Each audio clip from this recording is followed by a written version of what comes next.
प्यारे साथियों, आज हमारा दिन 5वां है। 100 दिन में 1000 क्वेश्चन आपके यूपी पुलिस कांस्टेबल 32,679 वैकेंसी के लिए। अब देखते हैं आज का पहला क्वेश्चन, देखते हैं बिना कोई टाइम लिए। आपकी स्क्रीन पर आपका पहला क्वेश्चन है। क्वेश्चन क्या है?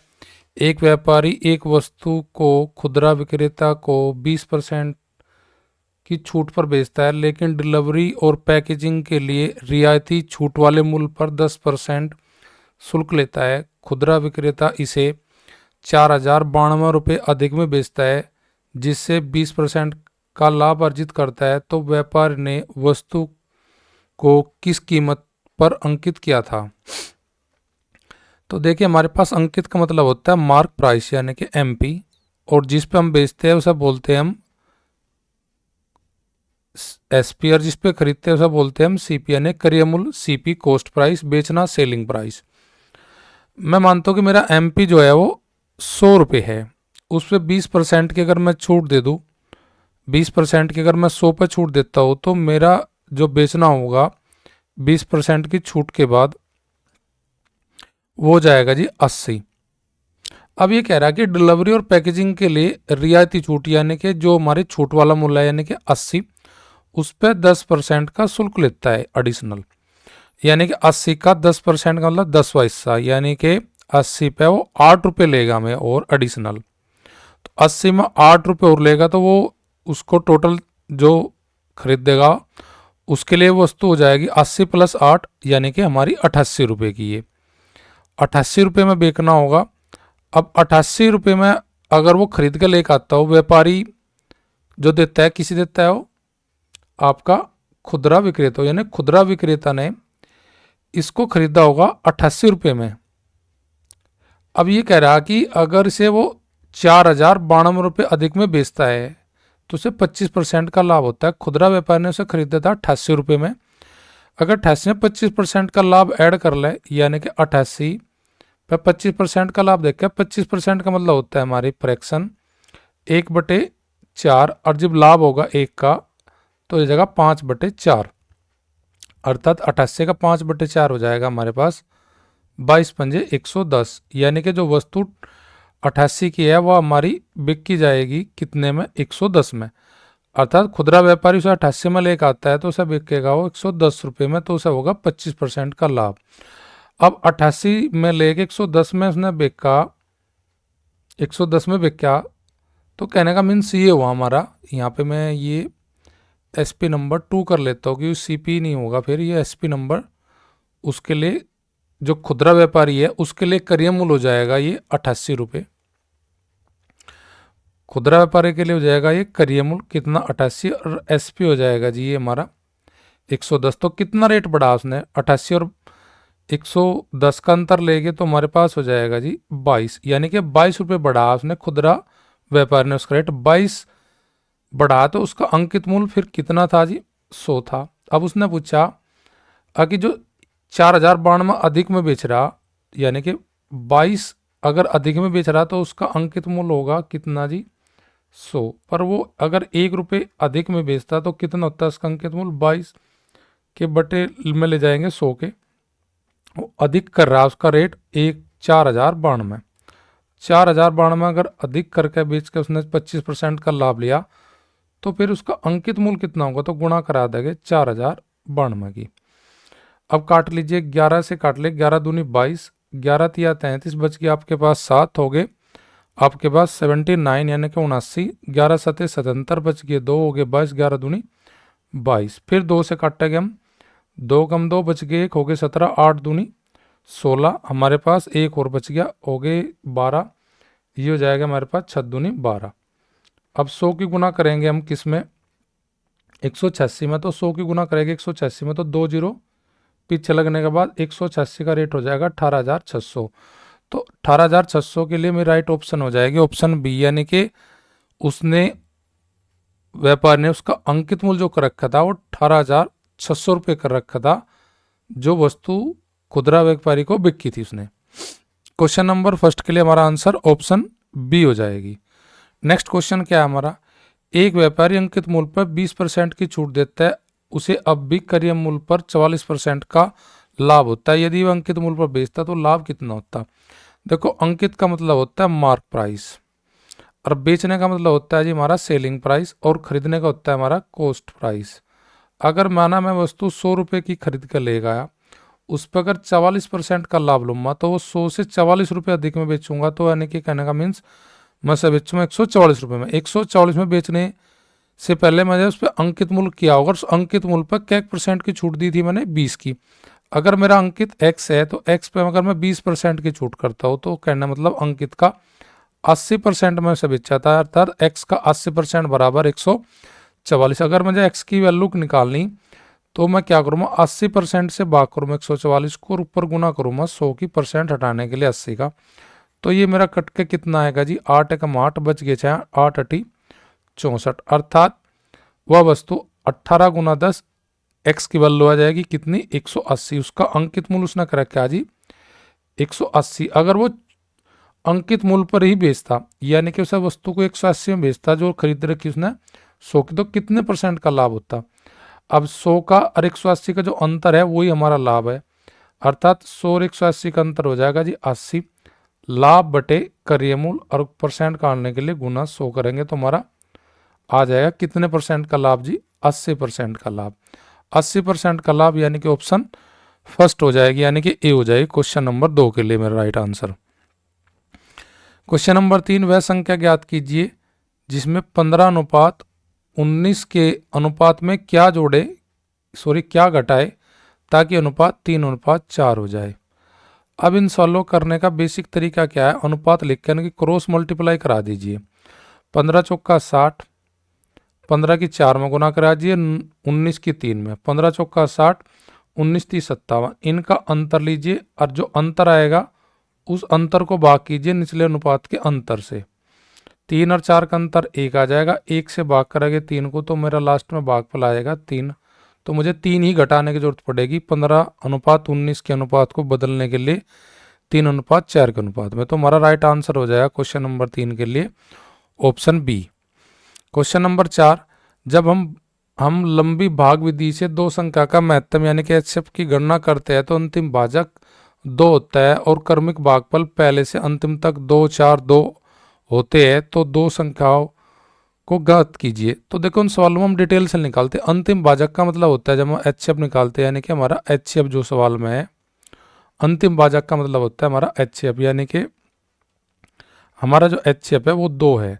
अब हम ऑप्शन से सवाल को करेंगे और जल्दी बना के सवाल को आंसर आपको दिखा देंगे, फिर इसका डिटेल में मैं आपको बताऊंगा। देखो पहले ऑप्शन से 20 और 24 का एचसीएफ हमारा आएगा 4, तो पहले ऑप्शन हमारी में आंसर नहीं होगा।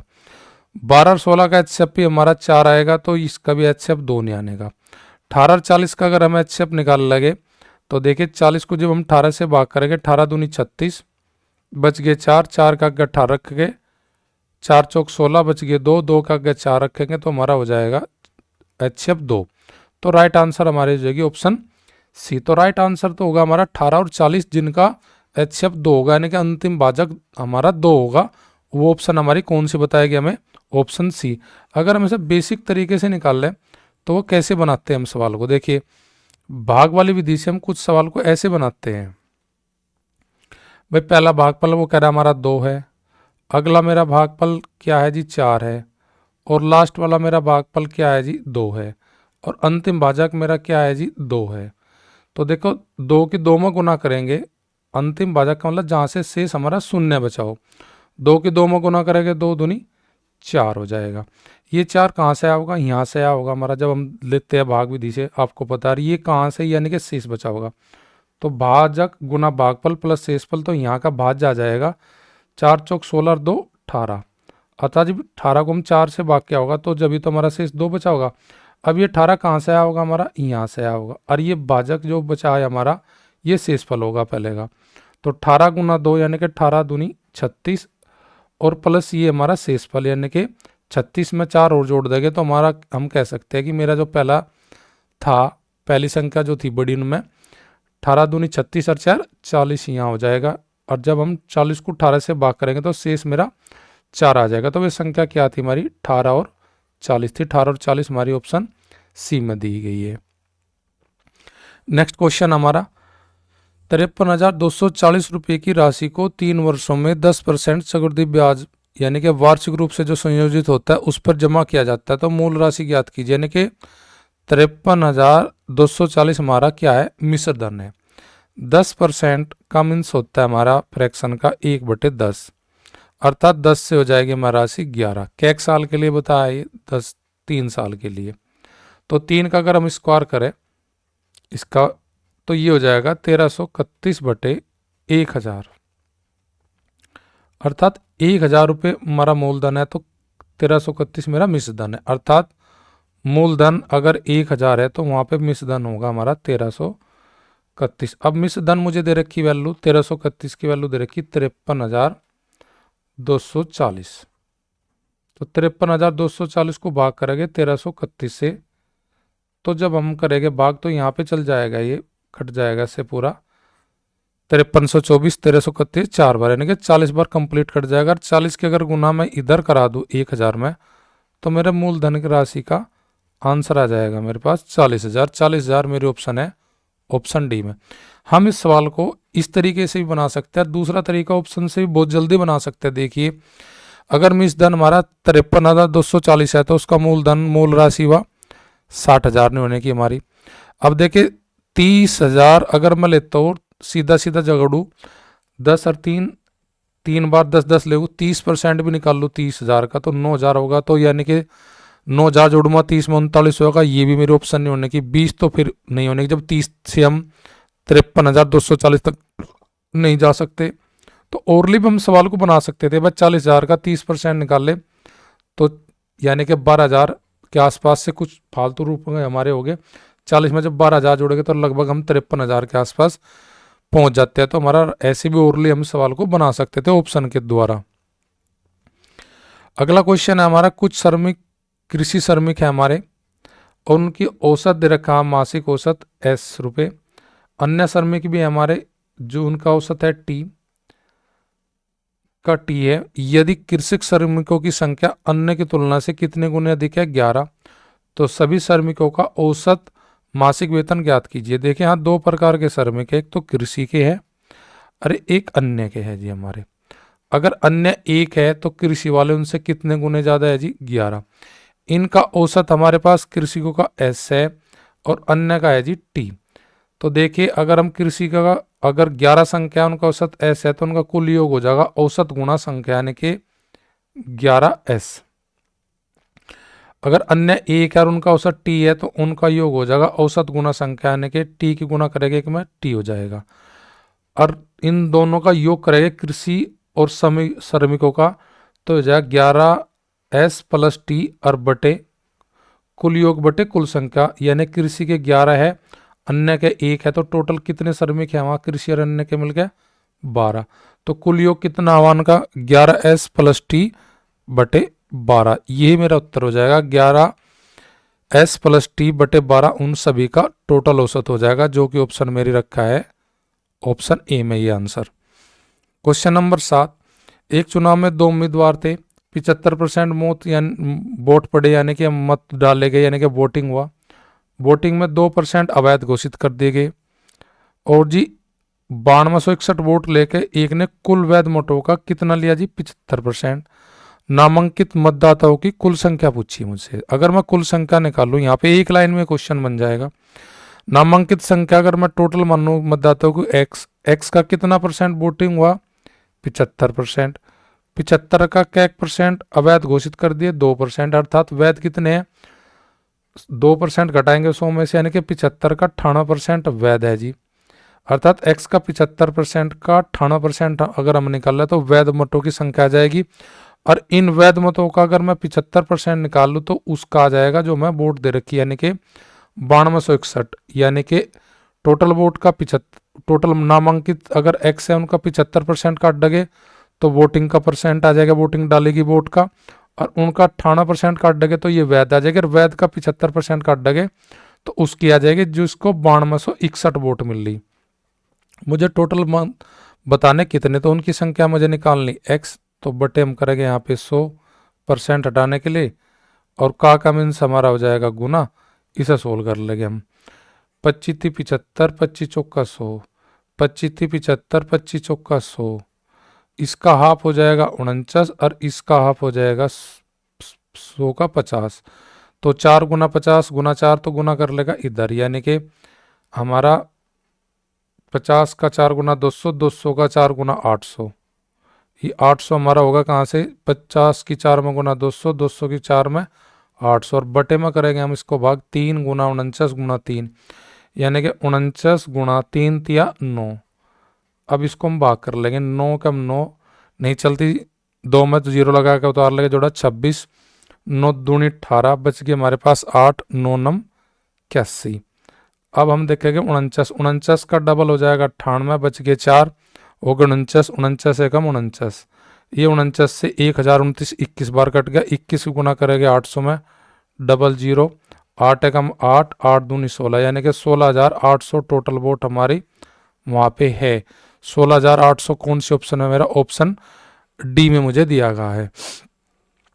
क्वेश्चन नंबर 8, 200 मीटर की दूरी पर एक पुलिसकर्मी द्वारा एक चोर को देखा जाता है। जब पुलिसकर्मी पीछा करने लगता है तभी चोर भी भागने लगता है। यदि चोर की गति 16 किलोमीटर प्रति घंटा, पुलिसकर्मी की 20 किलोमीटर प्रति घंटा, तो चोर पकड़े जाने से पहले वह कितनी दूर तक भागेगा। देखो चोर और सिपाही के बीच में फासला कितना है जी, 250 मीटर का।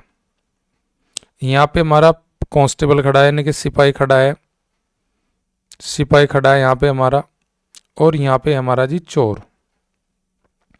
गैप है में 250 का। सिपाही की स्पीड है जी कितनी हमारी, 20 किलोमीटर प्रति घंटा, और चोर की है जी 16 किलोमीटर प्रति घंटा। चोर कब पकड़ा जाएगा, जब ये 250 मीटर का फासला कवर कर लेगा सिपाही, और सिपाही जब करेगा जब चोर से अधिक भाग रहा हो। तो सिपाही की चाल 20 किलोमीटर प्रति घंटा और चोर की है जी 16। तो उन दोनों की चालों में अंतर है कि सिपाही कितना अधिक भाग रहा, घंटे में 4 किलोमीटर प्रति घंटा अधिक भाग रहा, उसको कवर करना 250 मीटर। तो इसको कन्वर्ट करेंगे मीटर प्रति सेकंड की चाल में, गुना कर लेंगे 5/18 थे। तो इसका आधा कर लेंगे हम, तो ये 4 का आधा हो जाएगा 2 और 18 का आधा 9, तब 5 दूनी 10। उनकी चाल आ जाएगी, चालों में अंतर आ जाएगा 10/9 मीटर प्रति सेकंड। अब हम भाग करेंगे 250 को किससे, 10/9 की स्पीड तक, चालों का अंतर बटे दूरी का अंतर। तो यहाँ पे हमारा आ जाएगा समय पकड़ने का चोर को। तो जो चोर पकड़ा जाएगा वो पकड़ा जाएगा 25 निम्मा 225 सेकंड में, अर्थात चोर भी 225 सेकंड भागेगा और सिपाही भी। अब ये चोर पकड़े जाने तक पूछा कितनी दूर तक भागेगा। अब चोर की जो स्पीड है वो किलोमीटर प्रति घंटा में, पकड़ने का जो भागने का समय हो सेकंड में। तो चाल को कन्वर्ट कर लीजिए चोर की मीटर प्रति सेकंड में, क्योंकि इसका समय जो भागने का सेकंड में। तो 16 गुना 5/18 यह आ जाएगी मीटर प्रति सेकंड में चोर की चाल, और गुना समय। तो चाल गुना समय बराबर हो जाएगी दूरी। तो इसका हाफ 8 आ जाएगा, इसका हाफ 9 हो जाएगा, और 25 निम्मा 225, 25 निम्मा 225 हमारा होगा। और यहाँ से फिर गुना कर लेंगे हम किसकी, 25 के साथ किसकी, 5 की और 8 की। 25 अठे 200, 200 पंजे हो जाएगा मेरा 1000। तो यानी कि चोर जो है वो कितने मीटर पर जाकर पकड़ा जाएगा हमारा, 1000 मीटर पर जाकर पकड़ा जाएगा, यानी कि 1000 मीटर, यानी कि 1 किलोमीटर भागेगा चोर पकड़े जाने से पहले। 1000 की मेरी ऑप्शन है, ऑप्शन मेरी डी। नेक्स्ट क्वेश्चन हमारा, एक क्रिकेटर की 64 पारियों का रनों का निश्चित औसत है। 65वीं पारी में वह अपने ओर से बिना किसी स्कोर के आउट हो जाता है, यानी कि शून्य पर आउट हो जाता है। इससे उसका औसत 2 रन कम हो जाता है, तो उसके रनों का नया औसत क्या है। 64 पारियों में माना उसका मैंने औसत कितना था जी, x था। 65वीं पारी में उसने कुछ रन नहीं बनाए, जिससे उसका औसत पहले से 2 कम हो गया, यानी कि x-2। अब मुझे पूछा कि नया औसत क्या है, यानी कि मुझे 65वीं पारी के बाद का रन काटना। तो संख्या और औसत, संख्या और औसत की गुना करेंगे तो कुल योग आएगा हमारा 64 पारियों तक टोटल रनों का योग आ जाएगा 64x। 65 पारी के बाद उसका योग आ जाएगा संख्या गुना औसत, संख्या गुना औसत बराबर योग। 65 की गुना करेंगे x-2 में, तो ये हो जाएगा 65x-130।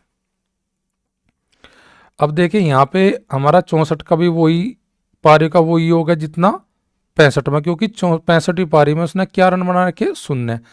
तो कहने का मीन्स ये होगा कि 64 पारी का जो योग है वही योग 65 पारी का योग है। 65 माइनस 130, यानी कि इन दोनों की वैल्यू बराबर है, क्योंकि 65वीं पारी में उसने 0 रन बना रखे। तो यहाँ पे सोल्व करेंगे, 65 इधर भेज जाएंगे तो ये हो जाएगा 65 में से 64 घटेगा, माइनस का बचेगा x और बराबर माइनस का 130, यानी कि उसका 64 पारी तक था औसत 130, उसने पूछा नया औसत, नया करने के 65 पारी के बाद का औसत, 65 का हो जाएगा x माइनस 2, यानी कि 130 में से 2 घटाए आप, 130 में से 2 घटाओगे तो आपको 65 पारी के बाद का औसत पता लग जाएगा, यानी कि 128। 128 मेरा आंसर ऑप्शन ए में हो जाएगा मेरा। नेक्स्ट क्वेश्चन और आज का लास्ट क्वेश्चन, एक्स और वाई दो एक कार्य को करते हैं 12 और 18 दिनों में। तो इसने पूछा कि सवाल में आगे कहा कि कार्य शुरू करते हैं 4 दिन बाद वाई कार्य छोड़ देता है, एक्स ने अकेले शेष कार्य कितने दिनों में पूरा किया, यानी कि पूरा किया शेष कार्य किसने, एक्स ने। तो पूरा कार्य पूछा कितने दिनों में हुआ होगा। तो एक्स करता है उसे 12 दिन में, तो वाई करता है जी 18 दिन में। तो टोटल काम निकालने के लिए एलसीएम ले लेंगे, यानी कि 36। तो एक्स करता है एक दिन में कितना कार्य है, 36 को भाग करेंगे 12 से 3 आ जाएगा, 36 को 18 से भाग करेंगे 2 आ जाएगा, यानी कि एक्स की कैपेसिटी एक दिन में 3 कार्य करने की, तो वाई की है जी 2। दोनों मिलकर एक दिन में कितना काम करेंगे, 3 और 2 का जोड़ करेंगे 5। दोनों ने कार्य कर रखा मिलकर एक दिन 4 दिन, तो 4 दिन में कितना कार्य करा होगा, दोनों ने 20 कार्य। टोटल कार्य कितना है मेरा जी 36। तो 36 में से 20 कार्य दोनों ने कर लिया, तो रिमेनिंग कार्य कितना बचा जी 16 यूनिट। अब वो कार्य करना किसे, अकेला एक्स को। एक्स एक दिन में कितना कार्य करे 3, तो शेष कार्य करने में कितना टाइम लगेगा एक्स को, 16 को भाग कर दो 3, तो यानी कि शेष कार्य तो होगा हमारा 16/3 दिन में शेष कार्य।